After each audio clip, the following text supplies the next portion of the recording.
अस्सलाम वालेकुम class. Last lecture में हम लोगों ने कैलकुलेशन ऑफ मैन्युफैक्चरिंग ओवरहेड पढ़ा था और आज हम क्या करेंगे, इनकी एंट्रीज़ पढ़ेंगे, यानी कि इनकी कॉस्टिंग कैसे होती है, फ़्लो ऑफ कॉस्ट कैसे हो रहा है। अब अगर आपको याद हो, इन्वेंट्री जब हम रिकॉर्ड करते हैं, अभी हम कॉस्ट अकाउंटिंग में जब इन्वेंट्री की बात करते हैं तो हमारे पास, क्योंकि हम प्रोडक्शन कर रहे हैं, हम तीन चीज़ों की बात करते हैं। नंबर 1 रॉ मटेरियल, मटेरियल जो यूज़ हुआ प्रोडक्शन में। नंबर 2 वर्क इन प्रोसेस, जो हमारी गुड्स जो हैं वो प्रोडक्शन प्रोसेस में इन्वॉल्व हैं, जो भी प्रोडक्शन में है, प्रोडक्शन हो रही है, अभी सेमी फिनिश फॉर्म में है। नंबर 3 फिनिश गुड्स, और फिनिश गुड्स क्या होती हैं कि हमारी गुड्स जो कम्प्लीटली मैन्युफैक्चर हो चुकी हैं। तो इन तीन चीज़ों को जब हम ऐड करते हैं हमारे पास आती है टोटल इन्वेंट्री कॉस्ट, जिसको हमने रिकॉर्ड करना होता है बैलेंस शीट में। जस्ट अ रिमाइंडर, आपको रिमाइंडर के तौर पे बस बता रही हूँ कि जब ये तीनों चीज़ें होती हैं तो इनकी कॉस्ट को हम रिकॉर्ड करते हैं बैलेंस शीट में। तो इट मीन्स जब भी बात आएगी रॉ मटेरियल की, जब भी बात आएगी वर्क इन प्रोसेस की, जब भी बात आएगी फिनिश गुड्स की, जब भी इनको इंक्रीज़ करना होगा तो हम समझेंगे हम इन्वेंट्री अकाउंट को इंक्रीज़ कर रहे हैं। और इन्वेंट्री अकाउंट क्या होता है, हमारा करंट एसिड, और करंट एसिड जब इंक्रीज़ होता है तो डेबिट होता है। अब 1 मिनट के लिए आप ज़रा इस टेबल पे भी ध्यान दे लें, क्योंकि आगे हमने एंट्रीज़ करनी है और ये वाला फार्मूला होता है। आप चाहे कहीं पे नोट डाउन कर लें और उसके बाद एंट्रीज़ करते जाएं देख देख के। जब एसिड्स, विड्रॉल्स और एक्सपेंसेस जब भी इंक्रीज़ होंगे तो डेबिट होंगे, जब भी डिक्रीज़ होंगे तो क्रेडिट होंगे। लायबिलिटीज़, रेवेन्यू और इक्विटी जब भी इंक्रीज़ होंगे तो क्रेडिट होंगे, जब भी डिक्रीज़ होंगे तो डेबिट होंगे। ठीक है, ये आप लोगों ने रिवाइज़ कर लिया। अब मिक्स एंड मिक्स की बुक में आप लोगों की जो एंट्रीज़ हैं आप उसको ओपन करें और उसको वहाँ से रीड करें, और यहाँ पे जो मैं आपको करवा रही हूँ इसके साथ आप रिवाइज़ करते हैं। टोटल बुक वाली एंट्रीज़ हैं, आप उसको वहाँ से ओपन करके ही पढ़ सकते हैं। उसने कहा if a company had 7,000 in raw material, एक कंपनी के पास 7,000 का रॉ मटेरियल पड़ा हुआ था। During this month the company purchased 60,000 in raw material, इस महीने कंपनी ने क्या किया, 60,000 का रॉ मटेरियल परचेज़ कर लिया। रॉ मटेरियल परचेज़ किया है ना, रॉ मटेरियल इंक्रीज़ हो रहा है ना, तो इट मीन्स हमारा इन्वेंट्री वाला पोर्शन इंक्रीज़ हो रहा है ना। तो करंट एसेट इंक्रीज़ होंगे तो क्या होंगे, एसेट इंक्रीज़ होंगे तो डेबिट, डिक्रीज़ होंगे तो क्रेडिट। यानी कि raw material debit and account payable, क्योंकि पैसे उसने भी फ्यूचर में पे करने थे, तो पैसे जब फ्यूचर में पे करने होते हैं तो हमारे पास लाइबिलिटी होती है अकाउंट पेबल, लाइबिलिटी इंक्रीज़ हो रही है तो credit. Raw material debit and account payable credit. उसके बाद वो कहता है इशुएंस ऑफ इनडायरेक्ट मटेरियल, ये तो बात थी डायरेक्ट मटेरियल की। अब जब वो कहता है कि वो कोई भी चीज़ परचेज़ कर रहा है, परचेज़ करने में मटेरियल दो तरह के हैं, डायरेक्ट मटेरियल भी हो सकता है और इनडायरेक्ट मटेरियल भी हो सकता है। और इनडायरेक्ट मटेरियल क्या होता है, हमारा मैन्युफैक्चरिंग ओवरहेड होता है। मैन्युफैक्चरिंग ओवरहेड होता है इनडायरेक्ट मटेरियल और indirect labour that can not be easily traced but it can merely B estimated. तो मैन्युफैक्चरिंग ओवरहेड हमारा होता है इनडायरेक्ट मटेरियल और इनडायरेक्ट लेबर। अब जब वो कह रहा है कि हम जो है रिकॉर्डिंग कर रहे हैं, हमारे पास रिकॉर्डिंग में डायरेक्ट मटेरियल भी है और इनडायरेक्ट मटेरियल भी है, तो उसकी एंट्री क्या होगी। तो जब डायरेक्ट मटेरियल होगा तो उसको हम वर्क इन प्रोसेस ट्रेड करेंगे, और जो इनडायरेक्ट मटेरियल होगा उसको हम कहेंगे मैन्युफैक्चरिंग ओवरहेड। मैन्युफैक्चरिंग ओवरहेड की समझ आ गई। और डायरेक्ट मटेरियल को आपने प्रोडक्शन प्रोसेस में पुट कर दिया था, उससे प्रोडक्शन हो रही थी, इसलिए हम कहेंगे वो हमारा क्या है, वर्क इन प्रोसेस है।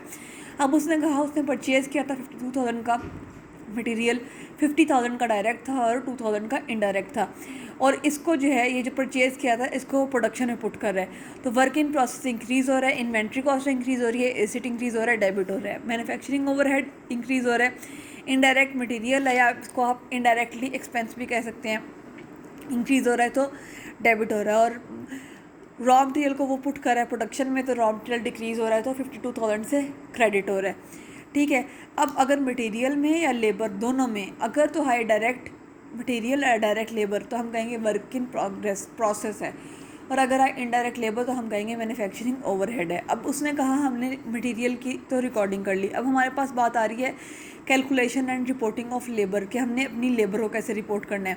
उसने कहा कि 60,000 was recorded for direct labour and 15,000 was recorded for indirect labour. 60,000 की रिकॉर्ड हुई थी डायरेक्ट, 60,000 यानी कि लेबर काम कर रही है, लेबर इंक्रीज़ हो रही है, तो वर्क इन प्रोसेस हो रहा है। वर्क इन प्रोसेस इंक्रीज़ होता है जब भी ऊपर को जाता है, इंक्रीज़ होता है तो हम कहते हैं इसको हमने डेबिट करना है। डिक्रीज़ होगा तो हम कहेंगे क्योंकि वो किस में इन्वॉल्व हो रहा है, प्रोडक्शन में इन्वॉल्व हो रहा है। और अगर देखा जाए अगर लेबर है ना तो लेबर के लिए भी तो एक्सपेंस हो रहा है ना, लेबर को तो पेमेंट करनी है ना, उसने सैलरीज भी तो पे करनी है ना, वेजेस भी तो पे करनी है, इसलिए अगर लेबर में भी इंक्रीज़ हो रहा है तो वो उसको हम डेबिट करेंगे क्योंकि हम एज सच उसे एक्सपेंस कहेंगे। ऐसे ही work in process, direct labour work in process increase हो रहा है डेबिट, MOH 15,000 से इंक्रीज़ हो रहा है डेबिट, और इनके अगेंस्ट उसे पैसे भी पे करने हैं फ्यूचर में। सैलरीज एंड वेजेस पेएबल हमारी लाइबिलिटी है, लाइबिलिटी जब भी इंक्रीज़ होती है हमारी क्रेडिट होती है, salaries and wages payable credit.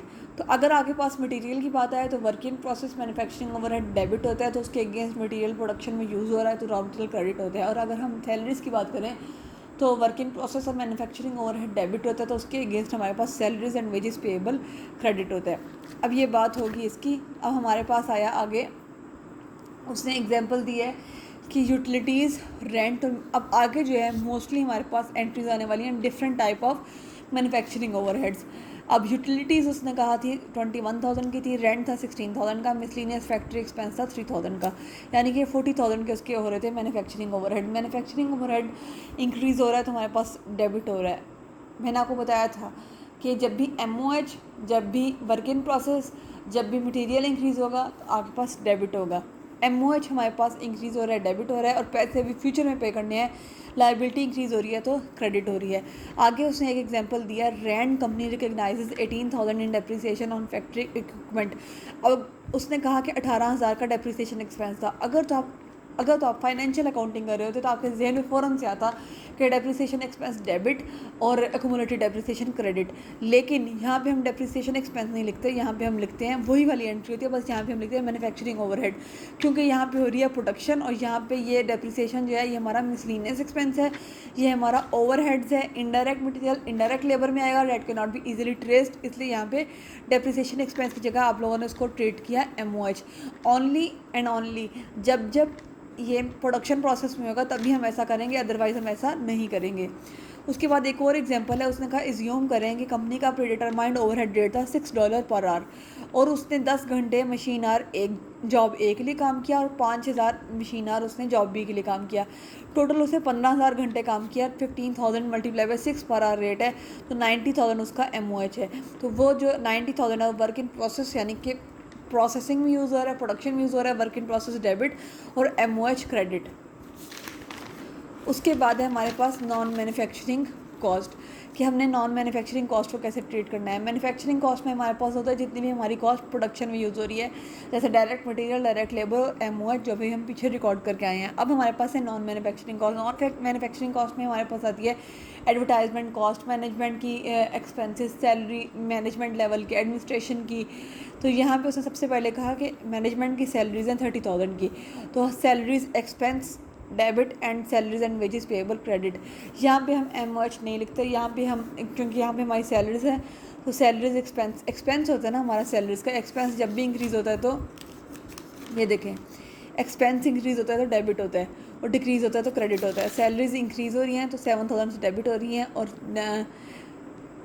Salaries and wages payable है तो 30,000 से क्रेडिट हो रहा है। उसके बाद उसने कहा डेप्रिसिएशन एक्सपेंसेस 7,000 का। अब आप यहाँ पे देखें, यहाँ पे हमने MOH नहीं लिखा क्योंकि ये क्या है, नॉन मैन्युफैक्चरिंग कॉस्ट है। तो यहाँ पे सिंपल हम डेप्रिसिएशन एक्सपेंस की एंट्री करेंगे, depreciation expense debit and accumulated depreciation credit. अब उसने कहा उसका हुआ एक्सपेंस, एडवर्टाइजमेंट एक्सपेंस है 42,000 का, सेलिंग एंड एडमिन एक्सपेंस हुआ 8,000 का, और ये भी उसने फ्यूचर में पे करना है। तो एक्सपेंसेस हुए हैं तो एक्सपेंसेस इंक्रीज़ होते हैं तो डेबिट होते हैं, ये देखें, ठीक है। ये एडवर्टाइजमेंट एक्सपेंस डेबिट कर दिया, selling and admin expense debit कर दिया, और पैसे भी फ्यूचर में पे करना है तो अकाउंट पेएबल इसने क्रेडिट कर दिया, ठीक है। उसके बाद उसने कहा कॉस्ट ऑफ गुड्स मैन्युफैक्चर्ड, जब भी चीज़ें बन जाती हैं तो किस में कन्वर्ट होती हैं, फिनिश गुड्स में, यानी कि प्रोडक्ट बन गई। प्रोडक्ट बन गई तो मतलब इन्वेंट्री इंक्रीज़ हो रही है, इन्वेंट्री इंक्रीज़ हो रही है तो 158,000 हमारा फिनिश गुड्स में डेबिट हो रहा है। और वर्क इन प्रोसेस, क्योंकि अब प्रोडक्शन ख़त्म होती आ रही है, डिक्रीज़ हो रही है, तो वर्क इन प्रोसेस जब इंक्रीज़ होता था डेबिट होता था, अब डिक्रीज़ हो रहा था, यहाँ पे क्या हो जाएगा, क्रेडिट हो जाएगा। इसके बाद उसने कहा कॉस्ट ऑफ गुड्स सोल्ड की एंट्री, ये तो आप लोगों ने financial accounting 1 chapter number 5 merchandising and manufacturing में पढ़ा हुआ है कि अगर आप कैश सेल्स कर रहे होते हैं तो कैश डेबिट होता है और सेल्स क्रेडिट होती है। लेकिन यहाँ पे उसने कहा कि पैसे फ्यूचर में मिलेंगे, अकाउंट रिसीवेबल डेबिट और कैश सेल्स क्रेडिट। और साथ में हम क्या रिकॉर्ड करते हैं कि हमारा CGS कितना हुआ था, यानी कि उसके ऊपर कॉस्ट कितनी आई थी। तो कॉस्ट ऑफ गुड्स सोल्ड, जितनी भी कॉस्ट ऑफ गुड्स सोल्ड यहाँ पे आई होंगी, डेबिट और फिनिश गुड्स क्रेडिट। दो एंट्रीज होती हैं हमारी सेल्स की, कैश टू सेल्स और CGS to finish goods. In financial accounting में हम उसको इन्वेंट्री कहते थे, यहाँ पे हम उसको क्या कहते हैं, फिनिश गुड्स कहते हैं। तो ये हमारी एंट्रीज हो गई हैं कंप्लीट।